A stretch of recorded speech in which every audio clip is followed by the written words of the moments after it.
today because I had a bit of a problem yesterday. It was recording me and then I thought he'd gone off. It won't let me turn it on. But hello, just out in the woods. I've got up the biggest hill, so I'm good as long as I don't lose no. And yeah, I'm put all left.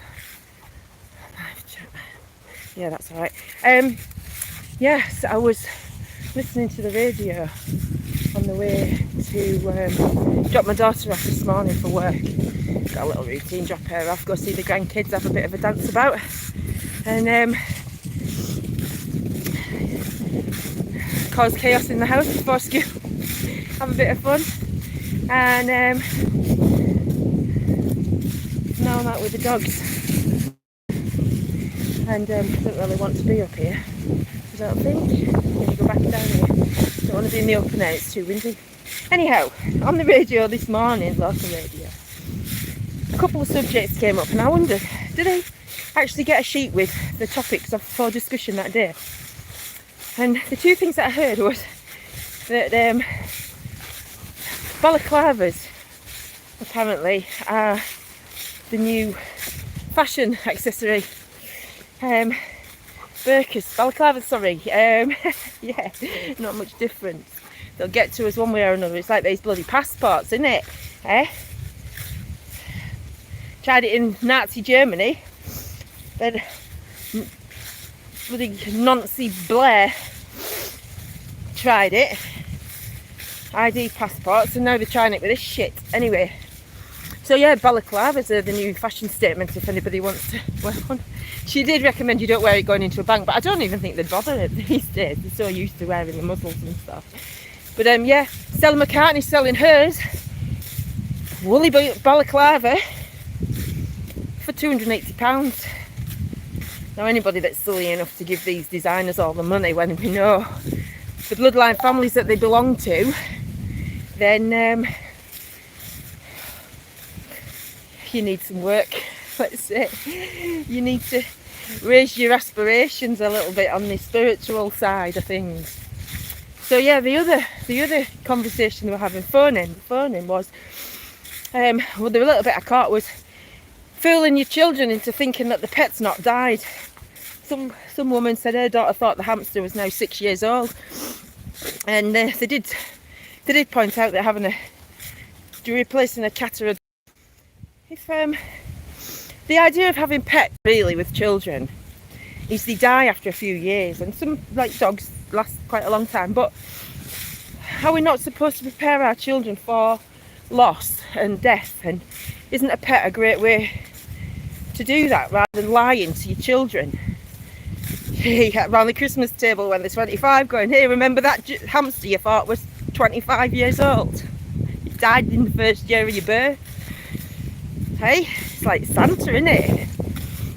But as my daughter said this morning, with Santa you can just say, well, Santa drops a little present off for everybody and the rest come from the family and friends, because he couldn't carry it all. And I like that. That's nice, because that stops kids thinking, well, why did Santa bring me a new outfit when he got a PlayStation? It's not really fair, is it? But anyway, so yeah, this issue of lying to your children about the pets dying, I can understand, but in a sense you want to protect your children from those negative emotions. However, when the grandma dies, how are they going to deal with that if they've never had any preparation? And you know, preparation is the key really to life. And you know, I get it wrong to get it right, but I'm still waiting to get it right on some scores. Relationships especially. But anyway, that's another story. Yeah, I think my journey through life is to share the bad news. Balaclavas is the latest trend. If I see anybody walking around in a fashionable balaclava, excuse me while I wet myself, because you're a mug. But then if you're walking around with a coat, I've had a coat, you're a mug anyway. But anyway, I'm not picking on anybody. I'm just in a rantful mood, high on life, I think. Yeah, it's all good. The puppy can come out to play at the end of the week, so I'm looking forward to that because she's nuts, and I'll enjoy videoing that little rascal. But anyway, this this issue of death, I mentioned the other day about if we prepared for the fact that we die and it's inevitable, maybe less people would fear it and hide away, obliging the government when they're telling us to stay indoors and wear a mask and get jabbed and all that bollocks. Yeah. So, light workers, can I just say to you guys, well, I think I got cut off there for a little while, but anyway. So, yeah, finding my soul group, it's always a good thing.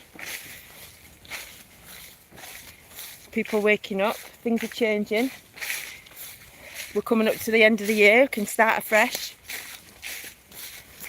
And yeah, me and Phil had a good convo last night, and I hope you're going to catch the next show with us because we're going to be hitting on some interesting stuff. And we can go deep in conversation and not worry about how each other is going to react to it, because we're both coming from the same point that we're entitled to our opinions and our beliefs. So it's great stuff. The more people you meet like that, the better. But yeah, the emotions thing, hiding from your emotions, fighting, you know, protecting children from things. Somebody's let a Hello Kitty up there. You know, we have to go through stuff. We have to suffer. We have to see things for what they really are sometimes. But then we have to find the joy in everything that we've got aside from that. And that's the strength that we build in ourselves. That's where we get our resilience from. And, you know, we all need to be resilient, especially in times like we're in. And so, yeah, it's... we've got to... have a little bit of compassion for those that don't understand it, those that don't get it.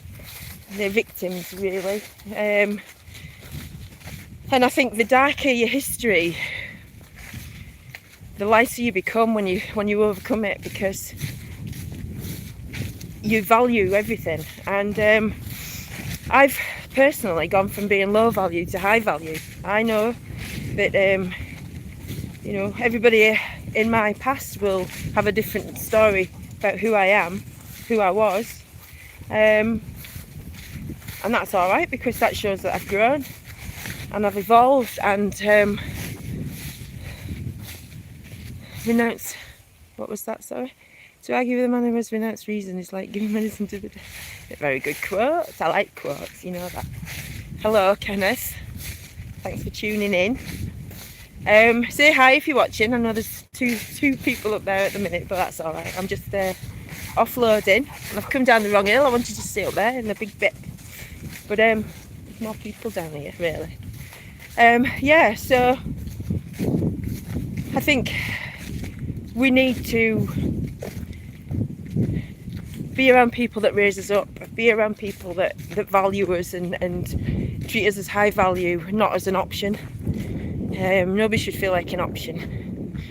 So, and nobody should feel like they're to blame for how other people react to them as a person, because that means they're not allowing you to be you. And I think if we allow people to be who they are, then they can be real, they can be them. Only lessons and blessings, as I'm always saying. So I'm sorry if this is going on and off, folks, because he keeps telling me I'm going live now, and I was. So signal's not so great, I think. But yeah, they I can't see any. It was just that, really, about being real with your kids. Don't lie to your kids. You can have a little bit of fantasy and a little bit of, you know, when they're a certain age, of course they are, they're in fantasy world. You've got to make that safe and secure and as happy and as magical. What we do is we lose the magic. I believe in magic. And I think when Phil asked me last night about what keeps me high, what keeps me up, positive, is believing in the magic. Believing that everything has a purpose. Believing that we do nothing without reason or an impact on something or someone. And we have to take responsibility for that. Think carefully about how we do impact on others, but as long as your intention is honourable, then you know, dealing with your emotions is then your responsibility, isn't it? Me taking a seat on this bench is mine, because I've got a hill ahead and I don't want to be heavy breathing down there as I walk up there. So to argue with the man for trees, yeah, I read that one. Let him magnify truth, it will magnify him. Let him strengthen truth, it will strengthen him. Let him guard truth, it will guard him. Let him exalt truth, it will exalt. Yeah, I like that. Truth is the truth is the truth, isn't it? And everyone's got their own version of that. Didn't sit for long, did I? Can't. I don't like sitting around outdoors much. So yeah, making the most of the dry weather, and it's got a little bit warmer going up the hills, but I've had some funky house on. It certainly propels your feet up any hills when you start to struggle, that's for sure. But I've cut it off so I can talk to you guys. And yeah, just couldn't believe what I heard on the radio. Had to have a bit of taking it a step too far if you do that. So yeah, I think we've all got our own truth kind of though, haven't we? Everyone believes different things, but for me, owning your truth is when you look inside and you're honest with yourself. When you look inside and you can accept what others say. You can accept that you get back what you give out. You can accept that every action has a reaction.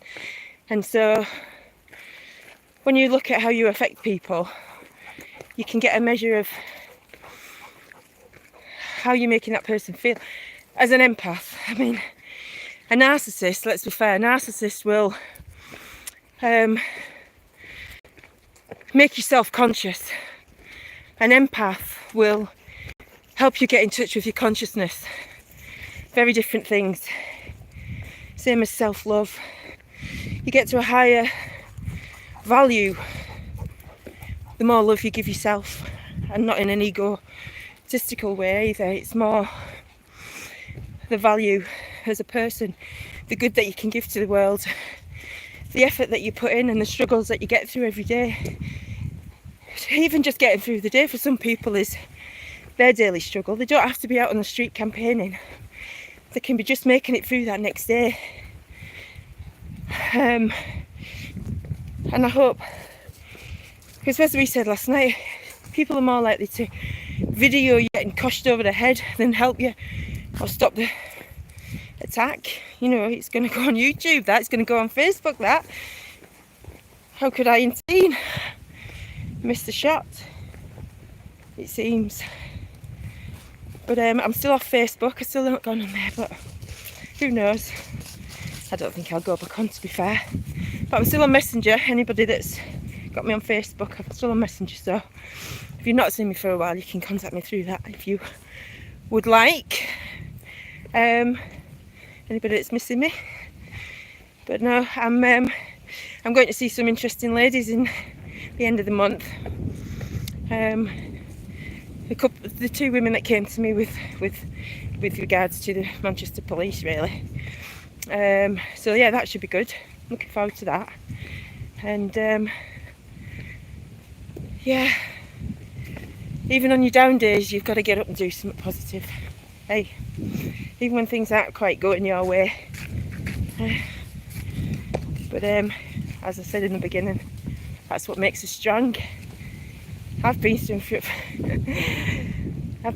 shit. Funny. Who wouldn't want stories to be able to tell? Who wouldn't want the adventure to unfold in front of their eyes? Good or bad, it's only what you put onto it, isn't it? It's how you see it that makes it good or bad. It's lessons and blessings. It's my version of good and bad. They come together, they come hand in hand. And so, yeah, it's all about perception, isn't it? Absolutely, BB Sniper. We're all stronger than we think, and we need to be tested sometimes just to bring that strength out. And as I was saying before about the getting over, you've got to prepare yourself, your children, for that loss, and encourage them to remember the good things, remember that person, because we get fixated on the end of things when we forget about the middle bit. And it's really not about how we go or when we go, it's about what we do in between. And yeah, I'm just going to carry on.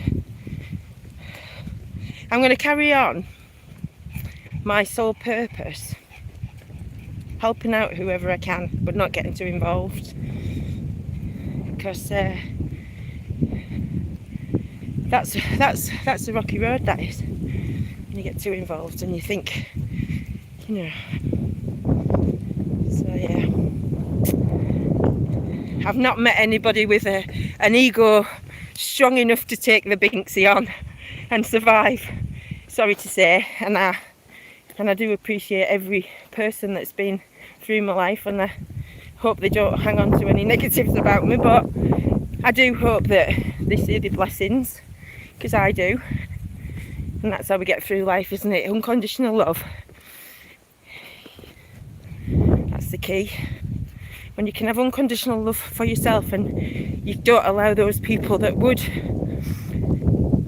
want to make you self-conscious, want to bring you down and make you less than who you are rather than more than who you are, then yeah, not good. And I do apologise to anybody that I have made feel less than what they are. It was never my intention, only to be more. And yeah, so anybody have want a counselling session, you know where to go. Do as I say, not as I do, eh? But anyway, my mistakes help my daughters not make the mistakes, so it's all good for me. It's all worth it. So yeah, none of us is perfect, are we? You've got to embrace the dark and the light, as I always say. So joke, so typical. Well, I'm going to leave it there, I think, unless somebody's got a and I've still got some breath. And I do apologise if it keeps going off, but I think it might go off up here. So what I'm going to do is I'm going to say bye for now, and peace, love and light. And anybody that's getting you down, a little bit, go fuck yourself. Bye for now.